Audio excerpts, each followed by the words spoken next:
Secondly, we have Christian Gyepes, investment manager at Elevator Ventures, also one of the best VC funds in the world. That's what Welcome, they say. Christian. Will you Christian, choose to sit next to David or? Yeah, next to him. Next to him. We put the best VCs in the same, basket. So yeah.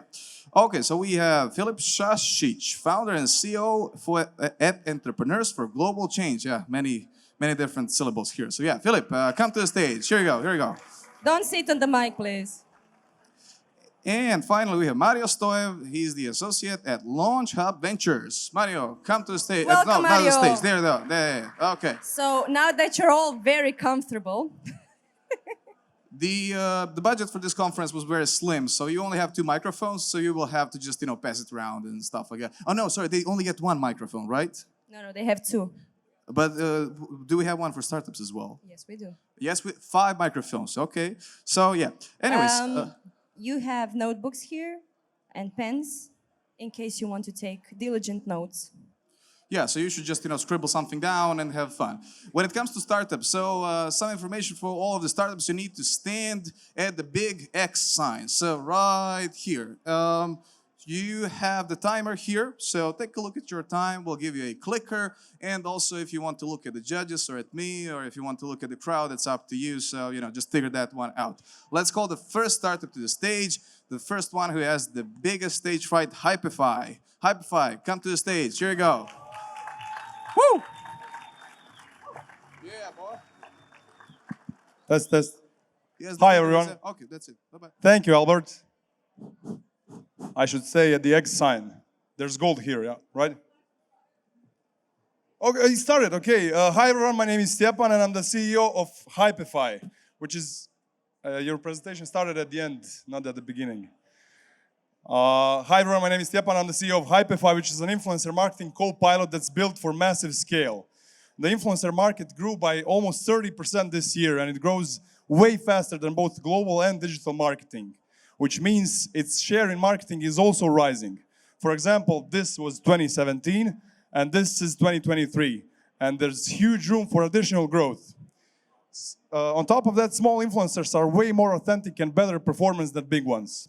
And that's why most businesses want them. So how are those businesses handling the increased workload? They are struggling to keep up. Why?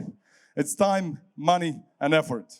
Which is why Hypify didn't build a tool. We built a solution that completely automates influencer marketing using data, AI, and solving real-world problems. That enabled us to go for the untapped market potential for the long tail of the market, using small influencers to get to small businesses and take all of it. As for our competition, we have marketing agencies that do everything by hand. We have search engines that take care of some of the work. Campaign managers help you a bit more, and marketplaces are currently the best tool on the market. But even they think a part of the process can't be automated in 2023. Imagine that. But it can be. It turns out it can be automated. We automated it, and we achieved 100% automation, which enabled us to be massively scalable and a perfect fit for small businesses, small influencers, and marketing agencies.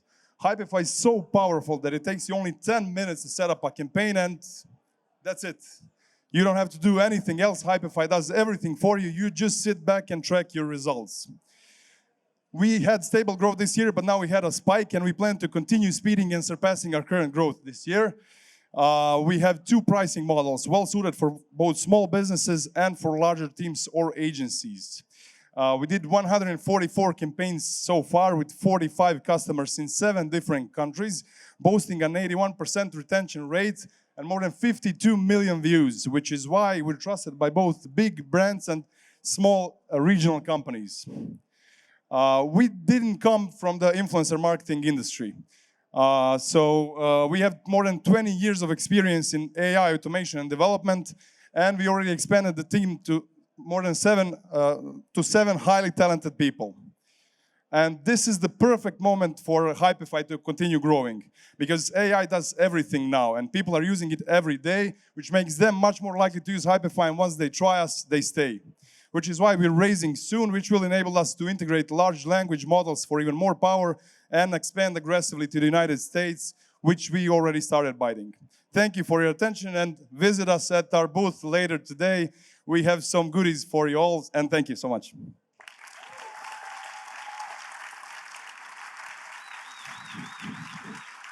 Thank you, Hyperfy. Now to the judges. You have 2 minutes for questions. Hi, this is David. Hi, David. So basically, I would like to understand, how do you measure the impact of the micro-influencers for your clients? I mean, with the Instagram, there's definitely a thing nowadays, but on the other hand, there's always a question, what is the deliverable actually? Okay, so the main metric is actually reach. So how do we measure how well a micro-influencer performs is that we measure his reach per euro, which is always much higher than the big influencers. So in that way, businesses for the same effort and for the same money get much better results. Thank you. And maybe one more thing. So you mentioned you want to, with this investment, go to the US. So Yes. what is actually the plan? So if you receive 1.5 million tomorrow, what are the first steps? Are you going to move there? Yes, I was planning to move there, but but just temporarily to set up a sales team there and set up marketing. So we need to have a foothold in the United States. I already went to the United States to start making some effort there, and that's the plan. Yeah. Thank you. You're welcome. A short question following on David. So what % of your client budget is actually spent on you guys? Are they using similar solutions for the big influencers, and you are just like 1% of their marketing budget? That's a good question. That really depends on the industry. Cosmetics industry spends more than 30% of its marketing budget to influencers, because that's the strongest branch in influencer marketing. But some other industries spend less. So I can't give you a definite answer to it. Yeah, I just want to say thanks for the pitch. How do you source the influencers? How are they going to get to your platform? Are you going to target individuals, or are they going to be invited to come and kind of apply? So we don't need to have influencers in our database because we're not a marketplace. So we don't need to offer them beforehand. That's why it's easy for us to scale to other countries. How we source them is via automated outreach and audience analysis. For example, you launch a campaign tomorrow in Indonesia. We analyze the influencers from Indonesia, find the ones that best match your audiences, and automatically do outreach to them to get them join our platform and work for you. Great, thanks. Can you tell us more about who's your target customer? So is it agencies, and how this will change going forward and growing? Well, currently, our best partners have shown to be agencies because they are really happy when they use us. They get to keep their margins, but their results go way up and their efforts go way down. In the long run, we plan to scoop up all the small businesses that don't know how to do influencer marketing, never did it before, and don't have the time to invest to learn how to do it. Okay, thank you very much. That's it for the question. Thank Big round you. of applause for Hypify. It's never easy to break the ice. Please give the mic and the clicker to the next in line. Judges ready for the next one? Okay. Next, we have Jaldi. Jaldi, take it away.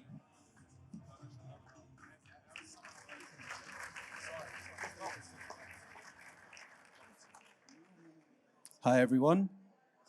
I'm waiting for, yeah. Hi, everyone. My name is Usman. I'm the co-founder and CEO of Jaldi. So first of all, I have a question for everyone here. If you can just raise your hands. Who over here has run digital marketing ads or done a lot of sales calls to qualify leads in the past? Okay, not as many as I expected. So let me introduce you to a problem that millions of small and medium businesses have across the world. Businesses are losing up to 50% of their revenue opportunity due to a leaky top of sales funnel. What this means is that they get back to leads slowly, they don't do follow-ups, and sales teams and marketing teams have no communication amongst each other, leading to lost sales. Existing solutions that are out there, such as CRMs, are hard to set up and use, especially for small businesses. So they end up using Excel sheets to manage their leads. Our vision is to simplify sales for SMEs throughout the globe. And just a fun fact for all of you, Jaldi actually means speed or quickly in Urdu. So both myself and my co-founder have been implementing CRMs and sales solutions for sales teams throughout the Middle Eastern region and scaled sales teams to billions of dollars in sales. And we saw this problem and lived with this problem ourselves when managing these teams. Now, I've lived with the problem, but how do I know that other businesses are facing the same thing? Well, we went out there with an MVP for 1 year. We did market research, we got customers to use our platform, understand their pain points, and then in December of 2022, we launched Jaldi. The biggest thing was simplicity of onboarding their sales team and getting started with the platform. The way we do that is we have a mobile CRM, which only takes 5 minutes to start using for your salespeople. We have direct integrations with different digital channels, which automates lead distribution and leads to a 6x increase in qualification rates.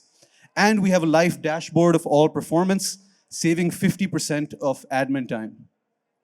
Long term, our goal is to make it as easy as clicking a few buttons to launch a sales team. So today we do lead routing and enforcement, like I mentioned. Then we're about to launch our virtual dialer with partnerships with CPaaS players such as Infobip, to allow companies to have phone numbers for any country for their sales teams. And finally, we are going to connect salespeople with businesses. Since we've launched, we've been growing at 35% month on month, and we have over 200 weekly active users. And the reason our clients love us is that marketing managers save 80 to 90% of their admin time.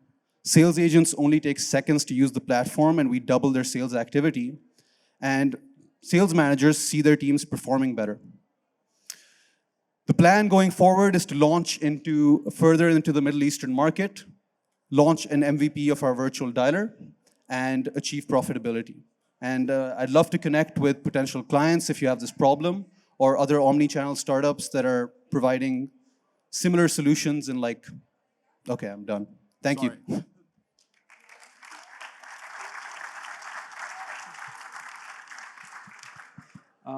Thank you first of all, thank you for the presentation.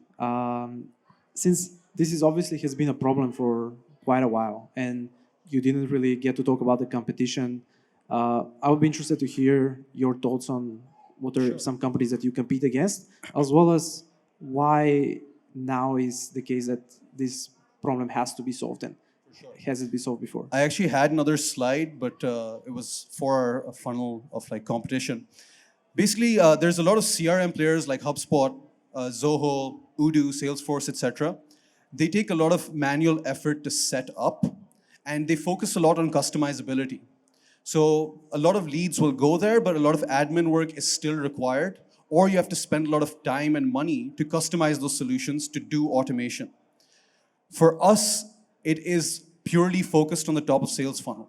So we get leads to the agents instantly. There's only a few clicks to set up your campaigns, whether it's from Facebook, website landing pages, TikTok, etc.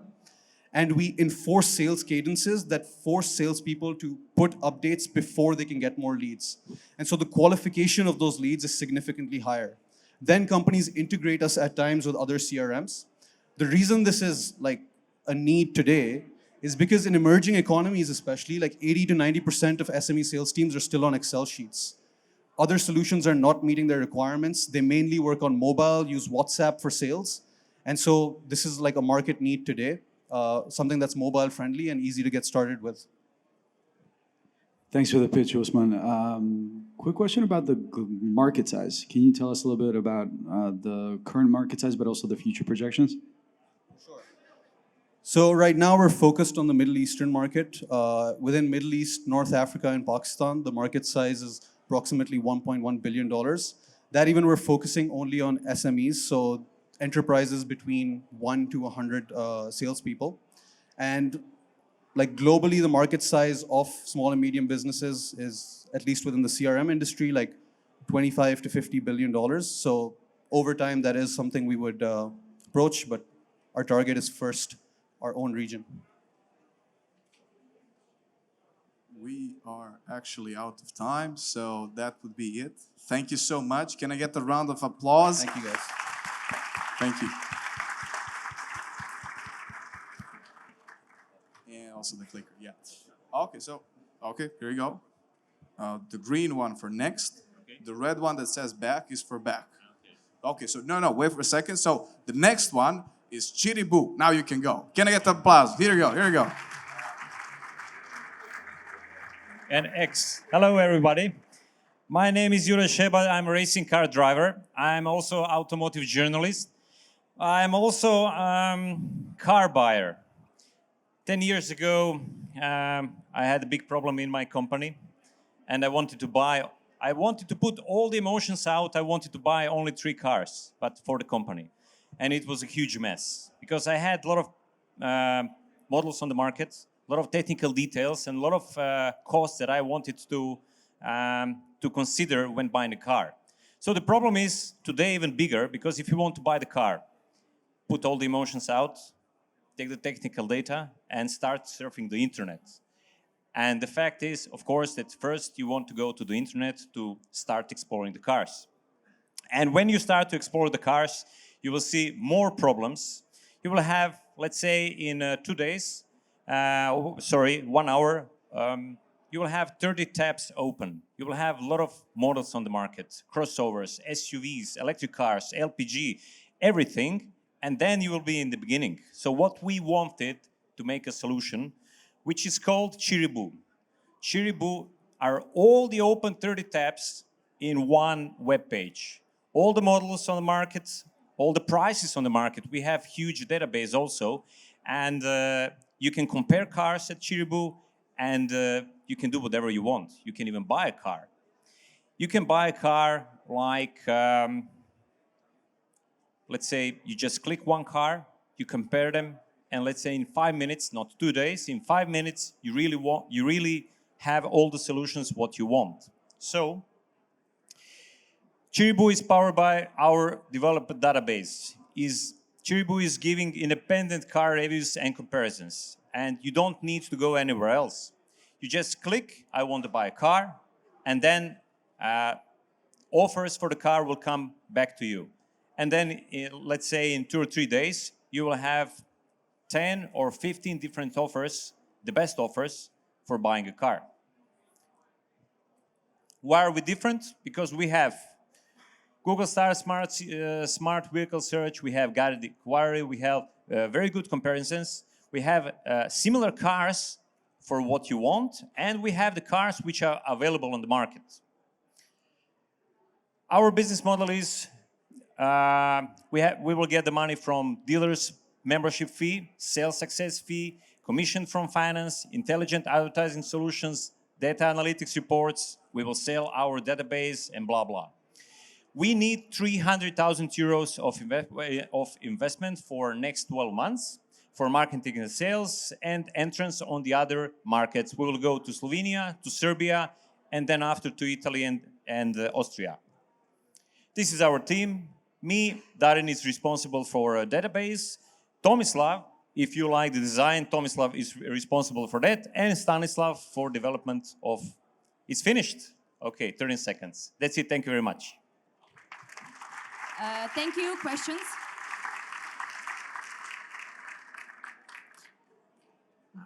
Hi, so thank you very much for the presentation and for the pitch. I have a question. How do you source all the available cars? I mean, do you have some kind of scraping model where you feed the database? Yeah. So that's actually one question. And the second, then if you can walk us through the competition. Because there is Carvago is apparently for the used cars, Yeah. but you know, how difficult would it be for them to actually join the new car market? Yeah, so the database was a huge problem 2 years ago, and we started manually. That's it. It is very, very hard to take all the data from the different car brands and to put it in just one data sheet. So you can really, unfortunately, do it manually. In the future, we want to do it automatically. We were also buying some databases from the other brands. And that's it. We have employed person for that. And concerning the competition, our business model is totally different. So when you want to buy a car, you will pay 50 euros. I want to see that you really want to buy the car. Then I call our dealership and say, I have customer who paid 50 euros. And then he will say, okay, for that customer, we will not have a normal price. We will try to beat the price to get the best price for somebody who would like to have the car in 2 days. So this is totally different according to the other, let's say, similar sites. we wanted to try something different with, this is very important, for low cost.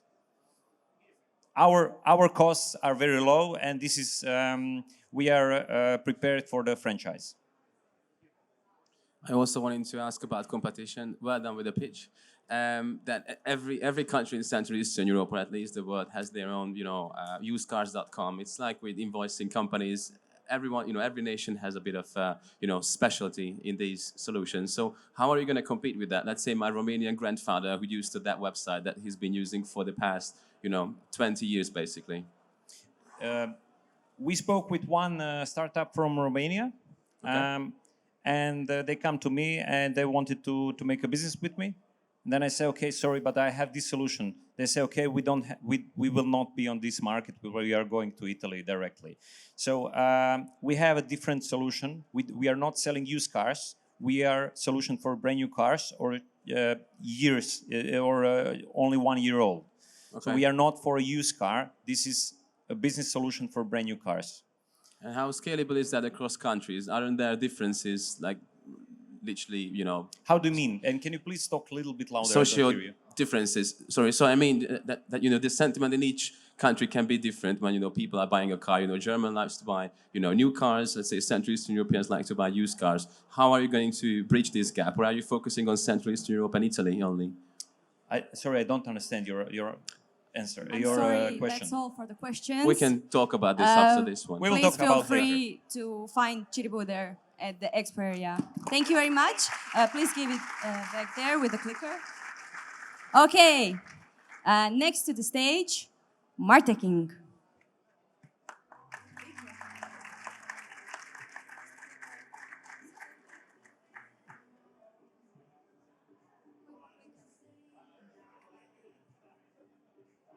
Chiribu, we are kindly asking you to return the Infobip merchandise. Thank you very much. We have a very low budget for this conference, so yeah.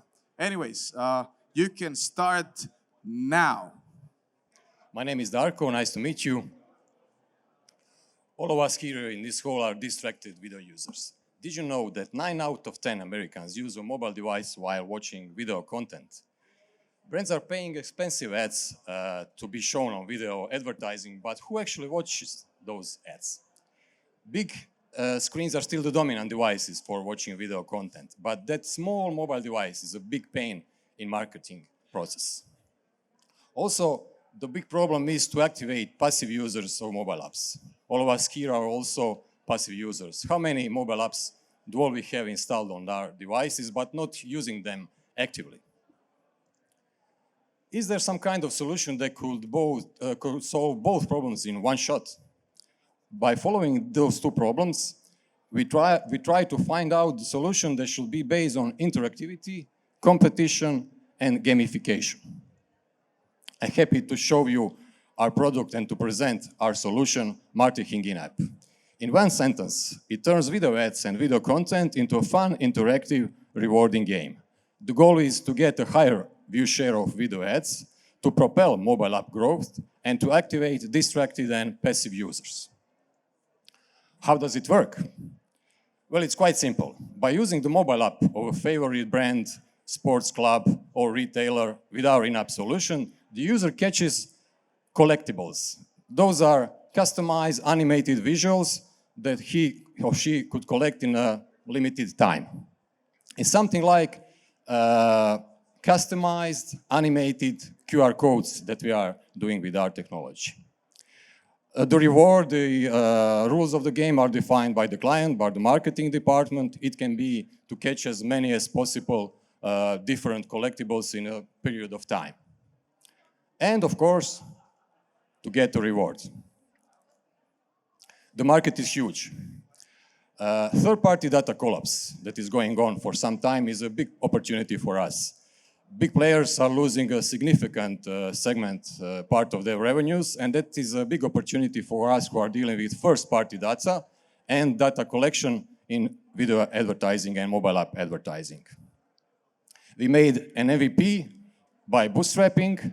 We are focused on retailers in this stage, on sports clubs and brands with a B2B solution. But of course, we will need some money, so in the next phase, we will seek for external financing. with our product is very scalable. So with our strategic partners, we plan to make some features or even separate products within the platform, and of course, a B2C solution in the next phase. Our team has many years of experience in tech and marketing. We're also good friends, colleagues from universities from the first day, and brothers. Thank you very much, and visit us at our booth very close here.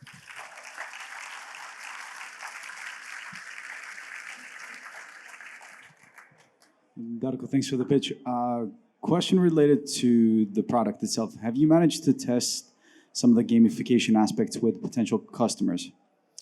Well, I will be honest, we don't have a live case. We are now in the process of implementing our MVP for Croatian retailer. But our sales process is not that short.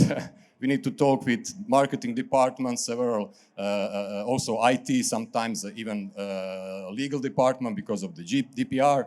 But with our sales process, we give our clients a new advertising channel, and they can get more marketing revenues with our B2B solution. So, answer to your question, we didn't test it live on clients. We are now implementing, but we tested on different groups, teenagers, older people, middle-aged, from these different areas, because actually this is a spin-off, not a startup. It's a spin-off from our digital agency. So I could say that we tested a little bit with our clients that we were doing services for them in the digital ages, but nothing live as a use case, just an MVP. Not just, it's bootstrapped.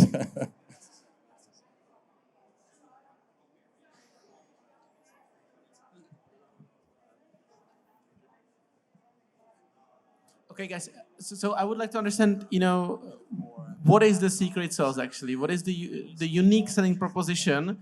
Because it seems like those technology is already available. You can actually use it if you want to program it. Is it that difficult, or what is the uniqueness or the unique approach you have towards to this? I would say that unique selling proposition, what we are giving to our clients, they get data enrichment and data mining. We mixed data they could have, but they don't have it on video, TV, indoor, outdoor, and we mix it with the in-app, with our in-app solution from the data of purchasing habits of the clients, users on their mobile app. So we are giving them a data enrichment, we are giving them a new data mix that was never before made in this way, and we are giving them a new, let's say, advertising channel, with our help, of course. Okay, thank you.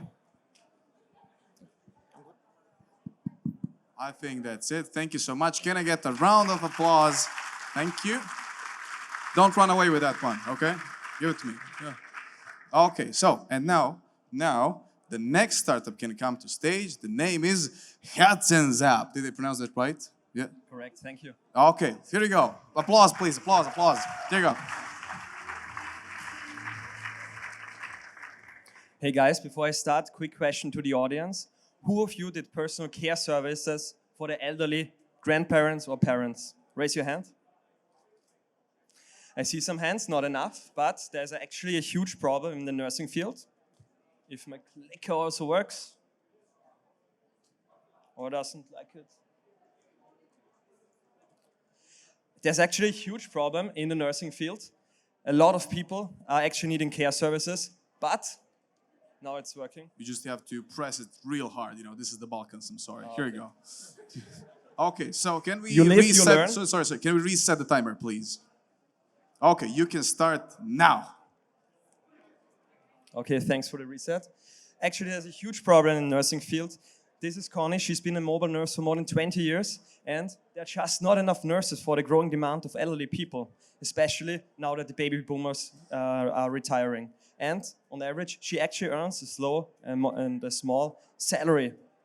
A lot of nurses, they quit just after 7 years, and a lot about them are thinking of quitting after the COVID crisis. On the other hand, we have Walter. Walter is a care recipient, needs more than 5 nursing visits each week. And once nurses arrives, it's one of the first social impact contacts he gets this week.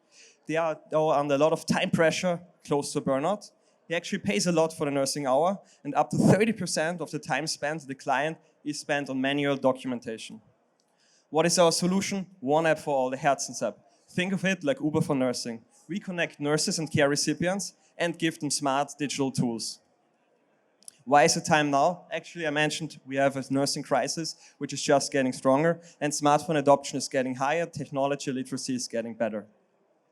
What is our market? Actually, European market for mobile nursing is more than 90 billion, and there are more than 7 million nurses and caregivers in Europe alone. Our competition, we know our competition, we have a competition and know some of them even personally. What is our product? Our product for nurses like Connie, we actually give them speech-to-text tools for documentation, so she can actually talk into her phone and save up to 60% of time. An AI-assisted nursing plan, actually it's something the nurse needs to do, and it can save up to 1 hour per patient, per nurse, per month. That's an enormous time saving, and some other smaller features. For care recipients like Walter and his family, actually direct communication to the nurse is something that's not possible nowadays. Transparent activity and cost overview and instant access to a huge pool of available nurses. Our business model, we are foremost a platform model, charging up to 10%, 0 to 10% in commission fees, and we have a layer of SaaS tools on top of it. So mobile nurses who need some extra tools, they get charged 15 euros per month. Who makes it all possible? We are a team of industry experts. First, we have Dr. Bernhard Adelsberger. He's a nurse himself. He was the director of the largest national nursing school, trained more than 4,000 nurses. Then there's me, I have business and startup background. Dr. Alireza Fassi, actually for 15 years ago, he already did his PhD in AI. Since then, he's been a technical team lead. And Oliver Wimmer, also business and startup background. On top, we have a team of 9 other employees. And actually our traction, we're not on the market yet. We are in the piloting phase right now. We still secured 460,000 in public funding, still some open grants, and we're open for funding, 850,000 to 1 million for the round size, and we want to close it in Q2 of 2024. Thanks for your attention.